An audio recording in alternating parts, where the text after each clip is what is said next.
Assalamualaikum warahmatullahi wabarakatuh. Akkam jirtu fayyaadha. Walaa buutuuf kan irratti waa'ee wal barsiisuu deemna. Fakkeenyaaf namoota baay'ee feesbuukiin jalaa gubatee rakkisaa jira. Namoota waggaa meeqa hiriyoota walitti qabatanii ta'an feesbuukii yeroo takkatti jalaa gubatee hiriyoota isaaniillee dhabee feesbuuk haaraa banataa oola. Feesbuuk haaraa banate sunuyyuu guyyaa lama sadiin buluuf akkasii rakkachaa jira. Fakkeenyaaf namoota fedhan 50,000, 60,000, 40,000 qaban bakka takkatti jalaa jedhee achumaan jalaa hafaa jira. Kanaaf ammoo furmaanni maalidha? Akkamitti akka inni hin gubanne godhuu dandeenya? Seera feesbuuk akkamitti guunnee akka feesbuukiin nu jalaa hin gubanne ofirraa ittisuu dandeenya kan jedhu marsaa itti aanutti waliin ilaalla. San qofaa miti waan baay'ee wal barsiisna jechuudha. Har'aaf ammootu feesbuukii keessan keessaa fakkeenyaaf siimkaardii yoo isin jalaa badde, siimkaardii yoo isin jalaa cufamte, siimkaardii yoo yookaan ammoo lakkoofsi foormaatii yoo isin jalaa ta'e yoo bakka takkatti isin jalaa dileet ta'e feesbuukuma keessan keessaa akkamitti argachuu dandeettan? Lakkoofsa hiriyoota keessanii dileet isin jalaa haa ta'u siimiin haa baddu walumaa galatti waan fedhe tahee akkamitti feesbuuka keessan keessaa argachuu dandeettan isa jedhu waliin ilaalla.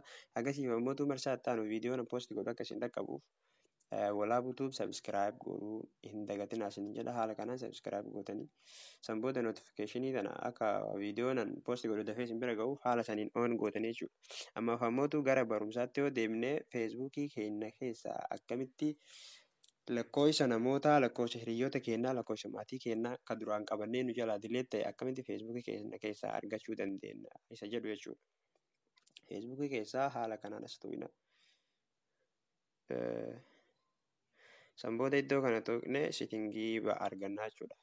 Sitingiis jedhu kana irratti tuqna. Achi booda access your information isa jedhu kana irratti tuqna jechuudha.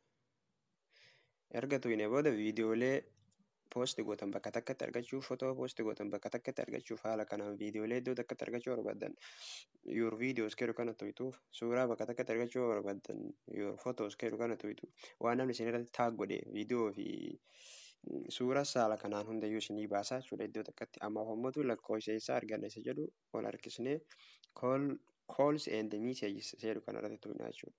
San booda call logs jedhu kana irratti tuqna.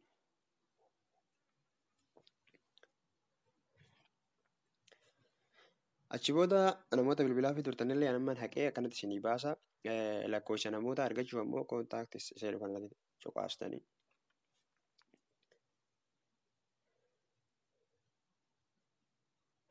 San booda lakkoofsi isin jalaa badee lakkoofsi namoota hiriyoota keessanii maatii keessanii haala kanaan feesbuukuma keessan keessaa haala salphaan argachuu dandeettanii jechuudha.